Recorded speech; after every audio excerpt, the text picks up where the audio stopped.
Berpakaian serba hitam, ribuan mahasiswa dari berbagai kampus di daerah istimewa Yogyakarta itu kemudian long march menuju titik 0 km kota Yogyakarta. Aksi bakar keranda bertuliskan Indonesia Gelap dan ban bekas warnai aksi yang digelar di depan gedung DPRD Jawa Timur Senin siang. Senin 17 Februari kemarin, ratusan elemen mahasiswa menggelar aksi demonstrasi bertajuk Indonesia Gelap di Patung Arjuna Wijaya, Jakarta Pusat. Rentetan aksi demonstrasi dengan tajuk Indonesia Gelap berkumandang hampir di seluruh Indonesia.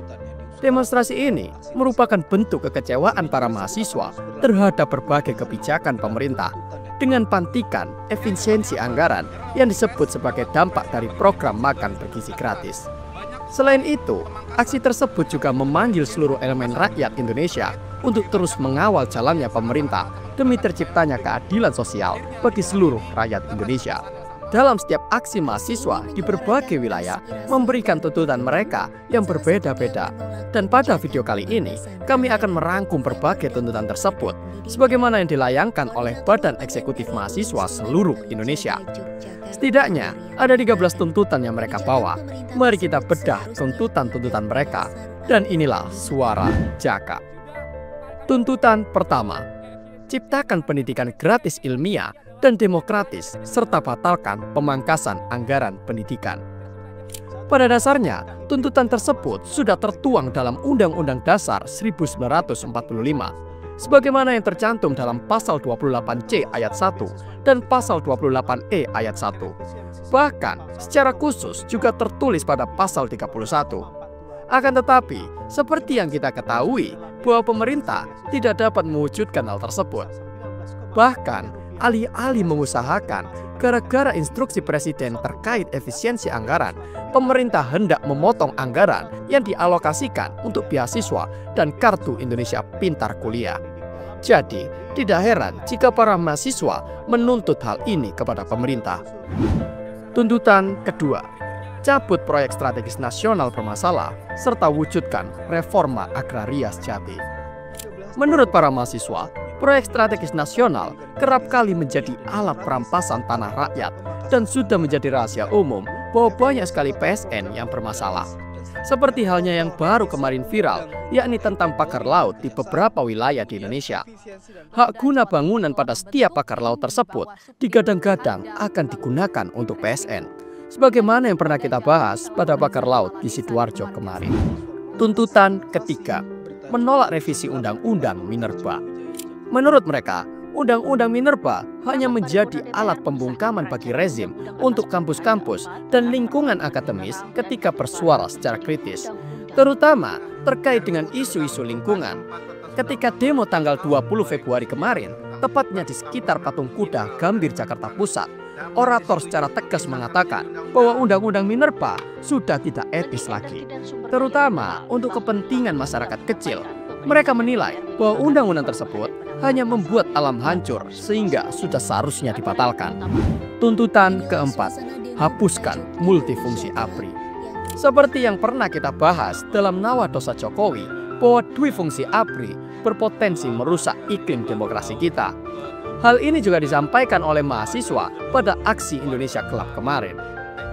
Mereka mengutarakan bahwa keterlibatan militer dalam sektor sipil berpotensi menciptakan represi dan menghambat kehidupan yang demokratis. Dwifungsi ABRI memang harus dicegah karena itu adalah cita-cita reformasi yang harus dijaga pemerintah jika mereka tidak ingin kembali ke masa Orde Baru. Tuntutan kelima, sahkan rancangan undang-undang masyarakat adat. Pada tuntutan kelima ini, para mahasiswa menilai bahwa masyarakat adat membutuhkan perlindungan hukum yang jelas atas tanah dan kebudayaan mereka. Pemerintah juga beberapa kali menyerobot tanah masyarakat adat atas alasan PSN, pertambangan, perkebunan, maupun food estate. Seperti yang juga pernah viral di jagat media tentang tagar All Eyes on Papua yang menyoroti perjuangan suku Awyu untuk melawan ekspansi perusahaan kelapa sawit, yaitu PT Indo Asiana Lestari yang menyerobot tanah adat mereka seluas 36.094 hektar. Jika RUU tersebut tidak disegerakan, maka bisa saja tanah adat di belahan Indonesia yang lain juga merasakan hal yang serupa. Tuntutan keenam, cabut Instruksi Presiden Nomor 1 Tahun 2025. Instruksi Presiden tersebut adalah instruksi yang berisi efisiensi anggaran. Tak dapat dipungkiri bahwa dampak efisiensi anggaran yang seharusnya baik malah seolah menyengsarakan rakyat kecil. Apa saja dampaknya telah kami bahas pada video sebelumnya. Tuntutan ketujuh, evaluasi total program makan bergizi gratis. Program makan bergizi gratis memang perlu dievaluasi secara menyeluruh agar tepat sasaran, terlaksana dengan baik, dan tidak menjadi alat politik semata. Program ini sangatlah rentan ditunggangi kepentingan politik, entah itu yang berada di barisan pemerintah dengan cawe-cawe cari muka, ataupun oleh oposisi yang mengkritik cari panggung semata. Oleh sebab itu, perlunya evaluasi agar program ini benar-benar untuk rakyat, benar-benar untuk Indonesia Emas 2045. Tuntutan ke-8, realisasikan anggaran tunjangan dosen. PMSI juga turut menuntut pemerintah untuk mensejahterakan akademisi yang perlu diperhatikan guna meningkatkan kualitas pendidikan tinggi dan melindungi hak-hak buruh kampus. Tentu saja, pemerintah harus memperhatikan kesejahteraan para guru, dosen, serta staf pengajar lainnya. Mau bagaimanapun, merekalah ujung tombak kemajuan bangsa ini. Jangan sampai mereka hanya diperas tenaganya dan dibiarkan dapur mereka tidak menyala. Jangan sampai pula para pahlawan pendidikan ini hanya digunakan sebagai pasar suara politik yang setiap 5 tahun sekali selalu menjanjikan kesejahteraan untuk mereka. Tuntutan ke-9, mendesak Presiden Prabowo untuk mengeluarkan peraturan pemerintah pengganti Undang-Undang Perampasan Aset. Undang-Undang Perampasan Aset seolah hanya menjadi isi kotak Pandora saja, yakni hanya harapan yang entah kapan akan terrealisasikan. Seharusnya, daripada mengeluarkan instruksi untuk efisiensi anggaran, mengapa pemerintah tidak mengeluarkan peraturan pemerintah tentang perampasan aset? Bukankah anggaran yang dicuri oleh para koruptor itu tak kalah jumlahnya dengan anggaran yang akan mereka hemat? Tuntutan ke-10, menolak revisi Undang-Undang TNI, Polri, dan Kejaksaan.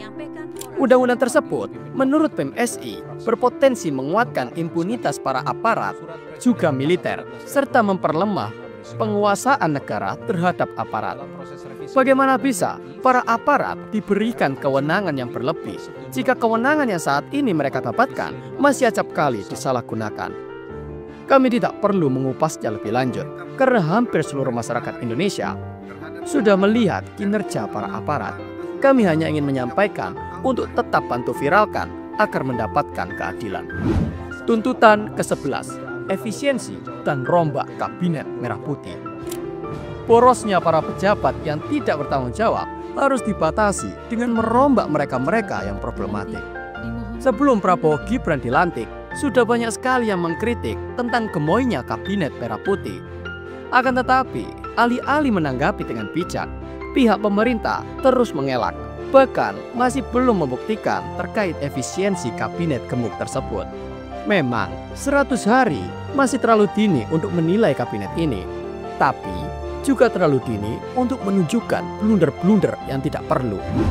Tuntutan ke-12, menolak revisi peraturan DPR tentang tata tertib. Revisi peraturan DPR tentang tata tertib juga turut mengundang polemik publik.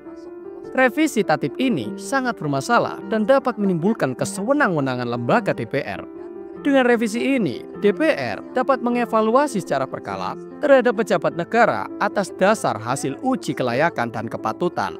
Yang dikhawatirkan adalah DPR dapat mencopot para pejabat negara tersebut.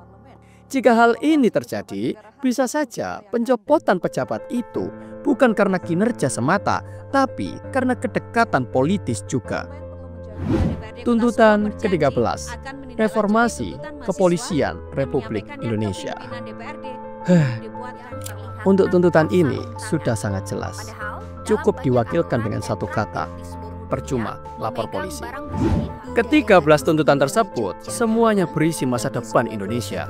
Semuanya harus benar-benar dikaji dan dilaksanakan, karena setiap tuntutan memiliki dampak yang penting untuk semua elemen masyarakat. Semoga saja pemerintah mendengarkan aspirasi kita. Jika tidak, pergerakan massa lebih besar mungkin saja terjadi lagi. Sampai jumpa di Suara Caka episode berikutnya.